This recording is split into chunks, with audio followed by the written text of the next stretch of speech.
The scream did not belong to Jordan Hale, yet it carried Jordan's breath as the hallway door eased open on its own. Jordan said, "Who's there?" and the hush pressed down like a heavy blanket. A weak bulb flickered once, then failed, and the dark felt close and damp. From the kitchen, a glass clicked on tile as if a careful guest set it down. Jordan said, "Mark will say it's pipes," and tried to laugh, but the sound died. A children's drawing lay face down by the threshold. Jordan turned it and found this same hallway in waxy crayon and a small figure without a face. Rain needled the windows while the latch trembled. A tiny metallic breath. Jordan said, "Evelyn, are you here?" And the porch creaked, yet no shadow crossed the glass. Dawn thinned the dark without warming the house, and Jordan traced a fine crack that felt warm, then cool, like a slow breath. The phone buzzed, and Dr. Mark Bennett said, "It's settling," with a light laugh that did not laugh. Jordan said, "So am I," and watched the hum slide through the studs toward the attic hatch. A draft came down the stairs and smelled like wet leaves and soap. The floor popped once under Jordan's foot, then grew silent, as if it had decided to wait. Somewhere, a faint music box note turned and died. The door that should be closed stood open by an inch. Jordan said, "If I shut you, will you knock?" And the latch shivered as if it had heard every word. Dr. Mark Bennett arrived with a tidy bag and a grin that could not hold, and he knelt at a vent and said, "Air makes voices," as a late echo mimicked him. Jordan said, "You heard that," and Mark said, "Old houses talk," while his breath showed white in room temperature air. The meter hopped and fell like a nervous bird. Jordan watched the needles shiver, and the hum rose to a thin keen across the studs. Mark said, "Loose duck," yet stared at the attic door and did not stand. From the kitchen came a light click. Glass on tile again. The silence bent around that sound like pulled wire, sharp and tight. By late afternoon, a note slid under the door, and Jordan knelt to read the tight script that said, "Do not answer when it calls your name." Jordan said, "Who are you?" And the porch boards creaked, though no shadow crossed the frosted glass. The house smelled of cedar and old soap. A far room breathed once and held still, as if saving a word. Jordan turned the paper and found no name. Only a faint ring like a cup had rested there. Rain kept a steady tempo on the street. Jordan said, "Evelyn Cross," as if testing a door, and the latch gave a small metal sigh, polite and sure. In the spare room, Jordan opened a cedar box and found tapes labeled by dates and one word, "Scream." Jordan said, "Sarah Whitman," after reading a neat name on a sleeve, and the deck rolled to a hush, then a tiny breath, then a hard cut that left the reels spinning dry. Dust rose, hung, and sank as if obeying air from another room. Jordan said, "Why were you here?" and waited, but the tape gave only a soft inhale from far away. A polite knock tapped in the wall once. The rain eased to a steady patter, neat and patient. The house felt like a listener with one ear pressed to glass. The narrator watched the marks appear on the hallway wall like tiny claw trails that started and stopped between breaths. Jordan Hale said, "I did not own a cat," and set a palm near the fresh lines without touching. The plaster felt warm, then cool, as if a pulse moved behind paint. From the ceiling came a slow tap, polite and steady, like someone drumming a finger. Jordan said, "If you want me to look, I will," and the tap shifted closer to the attic hatch. The house gave a sigh that sounded like a long cord pulled tight and then let go. Dust fell in a thin ribbon and broke apart before the floor. The narrator heard the faint echo of the first scream, smaller now, as if it had learned to whisper. Jordan said, "I hear you," and the wall answered with a new scratch that ended on the edge of the light. The mirror above the sink fogged from the inside, though the room sat cold and still, and the narrator felt the change as a soft push of air. Jordan Hale said, "No shower, no steam," and wiped a corner clear with a sleeve. Letters rose from the mist, slow and tidy, and wrote the word "stay" with a final line that hooked like a tail. Jordan said, "You write well," and tried a weak smile that did not last. The faucet groaned once and spilled a thin brown thread into the bowl, then stopped. The medicine cabinet clicked without opening, as if a finger tapped the glass from within. The word began to bead and slide toward the drain. Jordan said, "What happens if I leave?" And the hook under the Y pulled deeper and smeared across the silvered face. Dr. Mark Bennett came back with a coil of cable and a calm voice that tried to settle the room, and the narrator saw him set sensors along the baseboards. Mark said, "We will map the hum," and the meter chirped a neat line before jumping as if slapped. Jordan Hale said, "You do hear it," and stood near the attic door without crossing the line of shadow. The cable twitched and lay flat again, like a small snake that had changed its mind.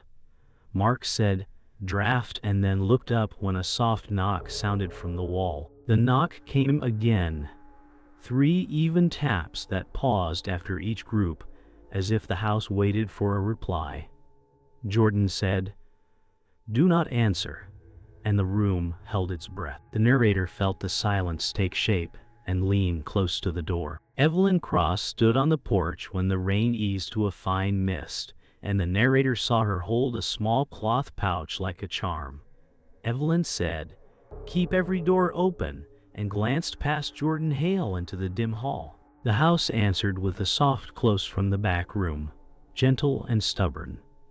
Evelyn said, "It wants rooms, not exits," and laid the pouch on the sill. Jordan said, "What is in it?" and waited while the porch boards ticked under cooling rain. Evelyn said, "Salt," and a name I will not say twice, and looked at the attic where quiet pressed like wool. The front door eased wider by a breath, as if agreeing. The narrator felt the air clear, but only in a narrow band that reached from porch to threshold. The lullaby started at nightfall, soft and off-key, and the narrator traced it to the attic where a cedar box rocked in a shallow arc.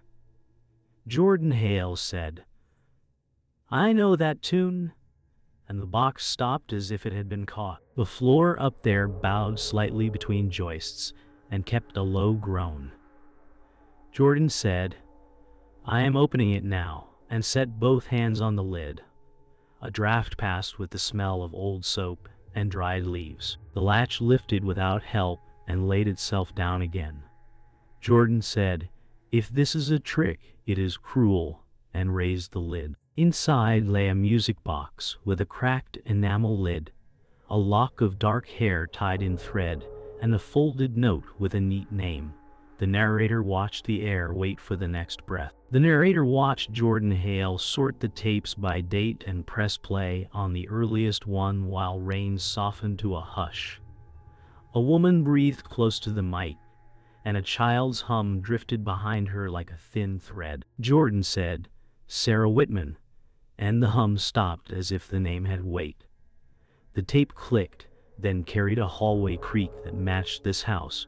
A smaller voice tried a lullaby and failed on the last note. Jordan said, "Please keep talking," and the deck answered with thick static. Footsteps crossed boards and paused near the recorder as if to listen back. The next tape began with a tiny inhale and ended in a clipped cry. Jordan said, "I hear you," and the lids on the cedar box settled with a soft kiss. In the hallway, the narrator saw a framed photo tilt on its nail, and Jordan Hale straightened it with one finger. Behind the reflection stood a smiling child where no one had stood a moment ago. Jordan said, "Sarah, is that you?" And the glass breathed a pale ring that faded slow. The picture showed last night's hall with the door ajar, and a small outline near the threshold. The smile seemed kind and tired, as if held too long. Jordan said, "I will not run," and the floor answered with a cool draft from the stair. A far room shut itself like a careful hand. The frame went level once more, steady and sure, as if someone had fixed it from the other side. Dr. Mark Bennett set a tripod in the living room and leveled a camera while the house held a thin hum. Mark said, "Controlled test," and clapped twice to mark the track. The echo came late and flat, like a bad room impulse. Jordan Hale said, "You heard that?" And Mark said, "Standing waves," though his eyes moved to the attic door. The camera's red light flicked once and stayed on.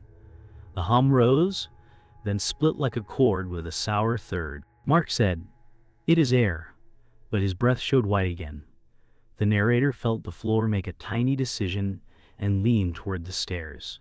A soft knock replied in threes, even and patient. Evelyn Cross arrived with a folded map of the house that did not match the rooms, and the narrator saw her lay it flat on the table. Evelyn said, "Do not repeat what it says," and traced a hall that should not exist. Jordan Hale said, "This turn is not here," and pointed to a blank wall. The wall answered with a breath that tasted like old wood smoke.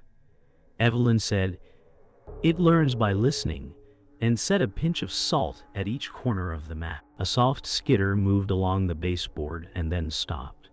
Jordan said, "How do we stop it?" And the ceiling ticked as if counting time. The lights dimmed a notch and held. The narrator walked with Jordan Hale to a hallway that had grown a new turn, shallow and gray, where paint met wallpaper without a seam. Jordan said, "This was not here," and the air smelled like cold pages. The turn led to a blank door that showed no handle, only a small bright keyhole. From inside came a sigh, steady as sleep.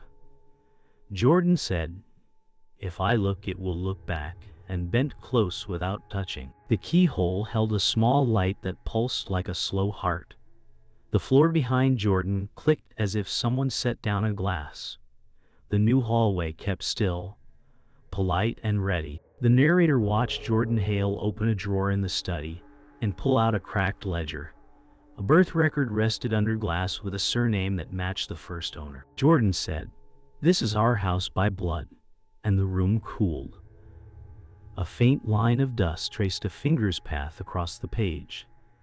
The walls breathed once, shallow and slow, like a test. Jordan said, "You wanted me back," and the floor answered with a soft pop. The ceiling ticked in a steady beat that felt like counting. A page corner lifted against still air and fell flat again. The record's ink looked fresh in one line, as if written tonight. The narrator saw Jordan Hale turn the pages of a small diary sewn in pale thread. A neat hand wrote of a promise and a door that liked to stay open. Jordan said, "Sarah Whitman, I hear you," and the air warmed. The next entry spoke of a night when someone shut the way. A lullaby was drawn as notes along the margin, ending in a scratched X. Jordan said, "Who closed it?" And the attic answered with a soft hinged sigh. The diary smelled of soap and cedar. A last page had a taped lock of hair, fixed like a seal. Dr. Mark Bennett set his laptop on the table and spoke into a headset with bright calm. Mark said, "I am live with the team," and windows filled with small faces. The narrator noted how he shared meters and rooms and timings. Jordan Hale said, "Do not name the house," but Mark grinned. The feed lagged, then doubled his smile with a smear. Mark said, "No myths, only data," and clicked upload.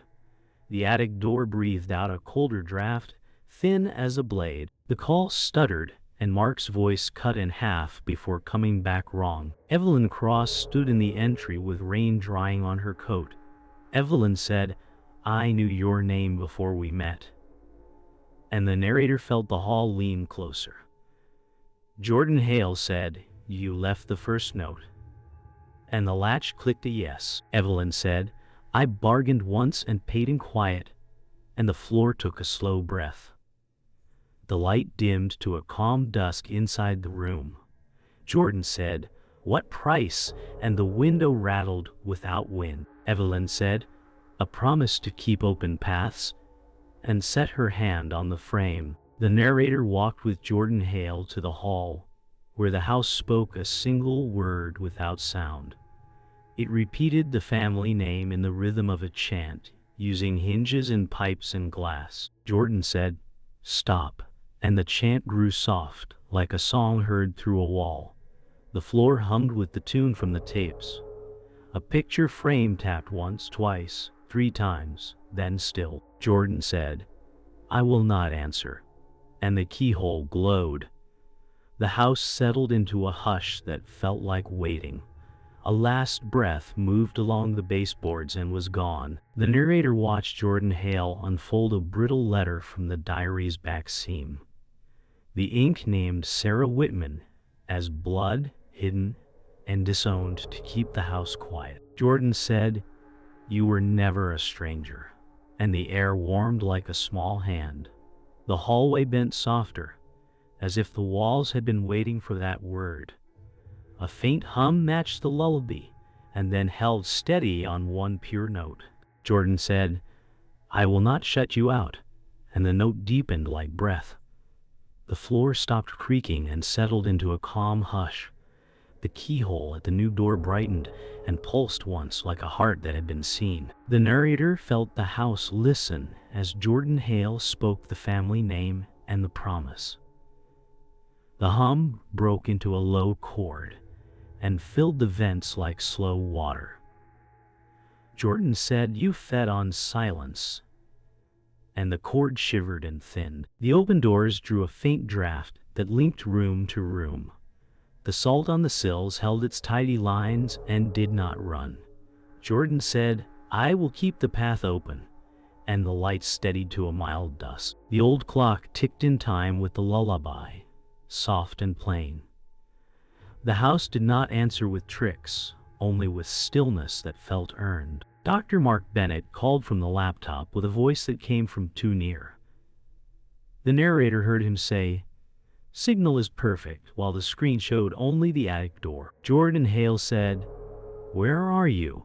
And the audio lagged like a mouth behind a wall. A soft scrape moved inside the feed, not in the room. Mark said, "I am down the hall." But the waveform pulsed from the other side of the new keyhole. Jordan said, "You opened something," and the mic clipped with a sharp pop. The red record light held steady like an eye that would not blink. Evelyn Cross stood with a wrapped parcel and a face set for hard work. Evelyn said, "I bargained once and it spared me, not you," and placed the bundle down. Jordan Hale said, "What is the price?" and waited while rain slowed to mist. Evelyn said, "A name spoken true and a door kept open," and cut the twine. Inside lay chalk, a small bell, and a worn brass key. The key did not fit any lock in the house. Evelyn said, "It fits the word, not the door," and the bell gave one thin ring by itself. The narrator watched Jordan Hale rewind the very first tape and listened for the start. The scream that opened the night returned, but the voice at the edge of it sounded like Jordan. Jordan said, "That is me," and the deck clicked as if it agreed. The sound carried the same breath and the same sharp inhale. The letter dates proved the recording was older than the move-in. Jordan said, "You have been teaching me to fear a voice I already own." And the silence felt thin and breakable. The keyhole glowed, once bright and small, like a signal that had reached home. The narrator followed Jordan Hale into the sealed room that had no seam yesterday. The air pressed in like cloth, held too close. A shape stood in the far corner, almost Jordan, but thinner and wet with dark. Jordan said, "I am here," and the bulb hummed. The floor gave a slow bow and held. The shape tilted its head the way Jordan did when listening hard. Jordan said, "You copied me," and the copy breathed in with Jordan's breath. The dust rose and fell as if the room had lungs. A tiny click sounded behind the walls, polite and calm. Jordan said, "I will not step back," and the latch on the inner door shook once, then still. The narrator heard Jordan Hale's voice come back from the shape, calm and close. It said, "Give me your quiet, and I will carry your fear." Jordan said, "You talk like help." And the bulb buzzed harder. The copy stepped without steps, sliding like oil. Jordan said, "What price?" And the room answered with a cold draft that smelled of soap. The shape said, "A name traded for sleep." Jordan said, "I will not trade mine." And the hum rose to a thin wire. The wall behind the shape showed a small keyhole of light. Jordan drew one breath and held it. Evelyn Cross stood in the doorway with chalk and a quiet face. Evelyn said, "Repeat only after me," and drew a thin ring on the threshold. The ring did not touch the jambs. Jordan Hale said, "I am listening," and kept both hands low. Evelyn named a path, one word at a time, never twice. The house leaned, but the lights did not dim. Evelyn said, "Do not give a wrong echo," and the shape hissed like steam in cold air. Jordan said, "I will keep doors open," and the ring glowed faint as salt. The breath in the room steadied, then held like a pause before a note. A voice called from the wall behind the copy, raw and close. Dr. Mark Bennett said, "Help me," and the drywall flexed like a thin drum. Jordan Hale said, "Where are you?" and waited for breath. Mark said, "Between the rooms," and the copy smiled with no mouth. Evelyn Cross said, "Do not touch the wall," and raised the bell. The bell gave one thin ring that did not fade. Mark said, "The door you opened is not a door," and the hum split like a bad chord. The room pulled colder at the edges and warmer at the center. The narrator felt the house wait, as Jordan Hale said a true name learned from the diary map. The copy bent as if the word weighted down. Glass sang in the bulb and cracked in a bright ring. Jordan said, "I am Jordan Hale," and spoke the family line. The room gave up a long breath like a tide going out. Evelyn Cross said, "Again," and Jordan named both the thing and the self. The copy thinned to smoke and ran along the paint like rain. The latch blew open without hands. The keyhole light widened and then snapped shut. The narrator felt the house relax like a chest after a long-held breath, and dust hung in the cone of the broken bulb. Jordan Hale said, "It is done," but the words sounded small against the walls. The floor no longer leaned, yet the silence had weight as if a crowd had left and one listener stayed. Evelyn Cross set the bell down and did not look away from the dark seam near the baseboard. Jordan said, "Mark, answer me," and the drywall gave a thin ripple, then lay flat. The chalk ring dimmed until it was only pale memory across the wood. Rain softened outside and tapped a calm rhythm like slow steps on a far stair. The narrator watched the door stand open and thought the house looked tired, not kind. Outside, blue lights faded down the street, while the narrator watched Jordan Hale sit on the stoop with wet hair and an empty stare. Evelyn Cross said, "You ended it," but her voice did not rise above a careful whisper. Jordan said, "Then why do I still hear breathing?" and turned toward the open door that would not shut. The wind smelled of damp leaves and a hint of soap. A neighbor called out and then chose not to come closer. The house looked like a mouth that had forgotten how to speak. Jordan said, "Mark needs help," and the stoop shivered as if something moved under stone. The quiet that followed felt earned and wrong at once. In the hallway, the narrator saw the salt lines hold, neat as stitches, and the air felt warmer by a degree. Evelyn Cross said, "A bargain keeps its teeth," and touched the frame as if testing a pulse. Jordan Hale said, "You spared yourself once," and did not ask the rest. The house settled with a low creak that sounded like a careful apology. From the vent came a breath that tried to be a lullaby and failed without the last note. Evelyn said, "It will not starve," and looked at the open rooms with a small, tired pride. Jordan said, "Then I will not answer." And the metal grinned a dry smile. The narrator understood the lesson, but not the cost. Later, the narrator watched Jordan Hale thread the first tape into the deck and press play with slow care. The room held only the soft grain of hiss for a long breath. Then came ordinary air, the sound of a sleeve brushing wood, and calm silence. Jordan said, "It is over." And the reel turned steady, kind as a clock. A small inhale rose at the edge of hearing and did not become a voice. Evelyn Cross said, "Do not repeat it," and the stop button waited under Jordan's thumb. The tape rolled past the place where the scream had lived. The quiet that followed felt like a hand set gently over a mouth. At last the narrator saw Jordan Hale stand before the bathroom mirror with the light low and steady.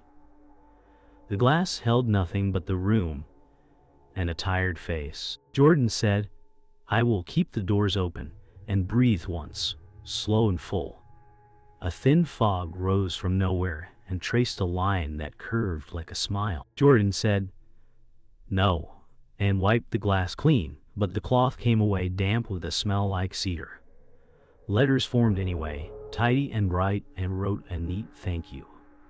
The house did not make a sound. The message ended with a hook that pointed inward, as if the door had learned to live inside the mirror.